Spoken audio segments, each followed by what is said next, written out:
السلام علیکم ورحمۃ اللہ وبرکاتہ۔ پچھلے دنوں کچھ لوگوں نے آ کر چینل پر کمنٹ کیا کہ تم لوگ اپنے بچوں کو کیوں نہیں قربان کرتے، جانوروں کو کیوں ذبح کرتے ہو، اور تمہیں تو اپنے سب سے قریبی پیاری چیز کو قربان کرنا چاہیے۔ میں نے سوچا کہ یہ کیا باتیں کر رہے ہیں، کون ان کو یہ الٹی سیدھی پٹیاں پڑھا رہا ہے کہ ہم لوگ جو قربانی کرتے ہیں عید الاضحیٰ کے وقت، تو یہ اپنی سب سے پیاری چیز کی قربانی۔ پھر چند دن پہلے میں نے پشپندرا کو سنا، تو وہ صاحب ایز یوزول اپنی مرضی سے باتیں کرتے ہیں، دوسروں کے دھرم میں اپنی مرضی سے باتیں کرتے ہیں۔ کہنے لگے کہ بھائی اسلام میں کیونکہ ابراہیم علیہ السلام غریب آدمی تھے، ان کے پاس پیسے تو تھے نہیں، تو جب خدا تعالیٰ نے ان کو کہا کہ تم سب سے اپنی پیاری چیز قربان کرو، ان کا میرے پاس پیسے ویسے تو ہے نہیں، میں تو غریب آدمی ہوں، تو میں کیا کروں؟ تو خدا نے کہا اپنی سب سے پیاری چیز، کیونکہ ان کی سب سے پیاری چیز حضرت اسماعیل تھے، اس لیے وہ اسماعیل علیہ السلام کو کہنے لگے کہ بیٹا چل تیری میں نے قربانی کرنی ہے، تو بیٹے نے کہا ہاں۔ یعنی شروع سے لے کے آخر تک جھوٹ، پتہ نہیں یہ جھوٹ بولنے سے ان کو کیا ملتا ہے، یا تو یہ غلط علم حاصل کرتے ہیں اور اس کو منبع علم بناتے ہیں، یا پھر ان کو شوق ہے جھوٹ بولنے کا، کیونکہ ان کو پتہ ہے جو سامنے بیٹھے ہیں وہ تو سارے جاہل ہیں، چیک کرے گا کوئی نہیں، انہوں نے آگے جا کے یہی باتیں آگے کرنی شروع کر دینی۔ اب ہم جب یہ باتیں سنتے ہیں کہتے ہیں کون ان کو یہ الٹی سیدھی پٹیاں پڑھاتا ہے یار، ہو از دیٹ گائے؟ تو پتہ چلا پشپندرا جیسے لوگ ہیں جنہیں منچ پر آ کر مائک تو مل جاتا ہے اسٹیج پر، کچھ بھی بولو، سبحان اللہ سامنے سے کہتے جی بالکل ٹھیک جی۔ اب دیکھیں نا، جس کی بات ہے اس سے پوچھی جاتی ہے، یا جس کی بات نہیں ہے اس سے پوچھی جاتی۔ اول یہ ہے کہ ابراہیم علیہ السلام اگر اتنے غریب آدمی تھے تو قرآن ہی کہتا ہے کہ جب ابراہیم علیہ السلام کے پاس مہمان آئے تو ابراہیم علیہ السلام نے ان کے لیے بچھڑا ذبح کر دیا، گائے کا بچہ۔ غریب آدمی تھے، جو گائے کا بچہ ذبح کر سکتا ہے وہ بھیڑ نہیں ذبح کر سکتا۔ اچھا، دوسری بات یہ کہ ابراہیم علیہ السلام کو اللہ نے کہا کہ سب سے پیاری چیز قربان کرو۔ یہ جو سب سے پیاری چیز قربان کرنے والی بات ہے، یہ تم کہاں سے لے کے آئے ہو؟ کیونکہ بھائی جو قرآن کریم ہے وہ تو بڑا واضح ہے اس میں، کہ ابراہیم علیہ السلام نے اپنے بیٹے سے کہا کہ انی ارا فی المنام، کہ میں نے تجھے خواب میں دیکھا ہے، خواب میں، کہ انی اذبحک، کہ میں تجھے ذبح کر رہا ہوں۔ یہ خواب تھا ابراہیم علیہ السلام کا، اللہ نے انہیں خواب کے ذریعے بذریعہ وحی، it was a divine revelation, کیونکہ جو ہمارا جو علم ہے، جو ہمارا جو ایمان ہے وہ یہ ہے کہ نبی کا خواب بھی وحی ہوتی ہے، اٹس اے ریویلیشن، وہ نبی پاک ہوتا ہے۔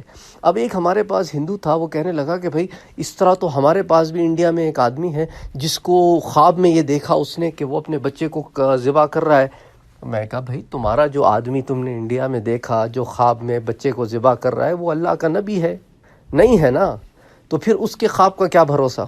خواب کا تو اس کے بھروسہ ہو جو اللہ کا نبی ہے، کیونکہ اللہ کا نبی کا خواب جھوٹا نہیں ہوتا، وہ تو وحی ہوتی ہے اللہ کی طرف سے۔ عام آدمی تو اس طرح کے خواب دیکھ کر اس پر عمل نہیں کرے گا نا، کیونکہ نبی جو ہے اس کے لیے اللہ نے ایک احکام رکھا ہے، ایک کام رکھا ہے، اس کو لوگوں کے لیے نشانی بنانا ہے۔ اب دیکھیں نا، انہوں نے خواب دیکھا کہ انہوں نے اپنے بیٹے کو ذبح کر رہا ہوں، تو انہوں نے بیٹے سے کہا کہ میرے بیٹے تو کیا کہتا ہے؟ اب بیٹا بھی جانتا ہے کہ سامنے اللہ کا نبی، اللہ کا رسول ہے، تو بیٹے نے کہا کہ یا ابتی یفعل ما تؤمر، یفعل ما تؤمر، آپ کو جو اللہ نے حکم دیا آپ کیجئے، میری مرضی کیوں پوچھتے ہیں؟ میں تو اللہ تعالیٰ کا بندہ ہوں، اس کی مرضی، اسی نے مجھے اس دنیا میں لے کے آیا، وہ جب چاہے بلا لے۔ اور میرے ابا جی ستجدونی انشاءاللہ من الصابرین، اور آپ مجھے صبر کرنے والوں میں سے پائیں گے۔ اب مجھے اس میں بتاؤ، اس پورے واقعے میں اپنی سب سے پیاری چیز قربان کرو۔ اور پھر ابراہیم علیہ السلام سوچنے لگ گئے پیاری چیز کیا ہے، پھر خدا نے کہا کہ تمہارا بیٹا، یہ سب کیا، اب کیوں کہانیاں بناتے ہو یار؟ بات سمپل سی ہے، اس کو اتنی بنا کے۔ اچھا، پھر آگے سے کہانی کیا کرتے ہیں کہ وہ اپنے بیٹے کو لے گئے اور جھاڑیوں میں تو وہ لیمب جھاڑیوں میں سے نکل کے آ گیا۔ یار یہ جھاڑیوں میں چھپا ہوا تھا، تم بیٹھے ہوئے تھے وہاں کیمرہ لے کے، تمہیں کس نے بتایا جھاڑیوں میں چھپا ہوا تھا کہ باہر نکل کے آ گیا اور انہیں پکڑ کے اس کو ذبح کر دیا؟ یعنی کہانیاں بنانے کی ان لوگوں کو شوق ہے۔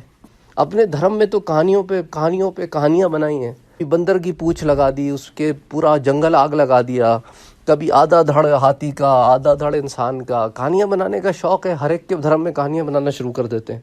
یعنی لٹرلی بندہ سنتا ہے تو کہتا ہے یار دس از ہاؤ غلط انفارمیشن لوگوں تک پہنچتی ہے اور پھیلتی ہے.